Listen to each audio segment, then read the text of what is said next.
Hi friends, welcome to Sabitha's kitchen. இன்றைக்கி குயிக்காக ஒரு லஞ்ச் பண்ணி பார்க்கலாமா? சுட சுட சாதம், கத்திரிக்காய் முருங்கைக்காய் சாம்பார், கருணைக்கிழங்கு வறுவல். இந்த கருணைக்கிழங்கு வறுவல் ஆல்ரெடி நம்ம சேனலில் அப்லோட் பண்ணியிருக்காங்க, செக் பண்ணி பாருங்கள். ஷார்ட்ஸில் இருக்குது, ரொம்ப டேஸ்ட்டாக இருக்கும்.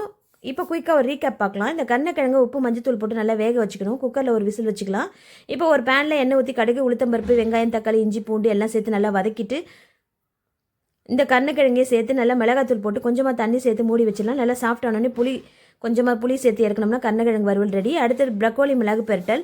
ப்ரக்கோலியை நல்லா கட் பண்ணிவிட்டு அதை கொஞ்சம் உப்பு தண்ணியில் போட்டு நல்லா ஊற வச்சிடணும். ஒரு 15-20 நிமிஷம் உப்பு தண்ணியில் தான் ஊற வைக்கணும். சுடுதண்ணியில் ஊற வைக்கக்கூடாது. உப்பு தண்ணியில் ஊற வச்சா தான் பூச்சிகள்லாம் வெளியில் வந்து சாகும்.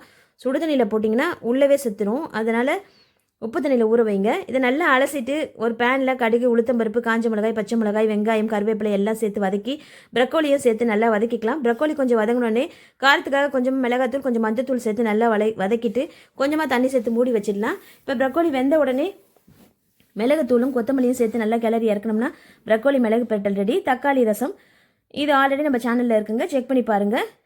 இந்த குயிக் லஞ்ச் பண்ணி உங்களுக்கு பிடிச்சிருந்துன்னா உங்கள் ஃப்ரெண்ட்ஸ் அண்ட் ஃபேமிலிக்கு ஷேர் பண்ணுங்கள். உங்கள் வீட்டில் என்ன லஞ்சுன்னு அப்படியே கமெண்ட்டில் சொல்லிட்டு போங்க. தேங்க்ஸ் ஃபார் வாட்சிங். Thank you so much.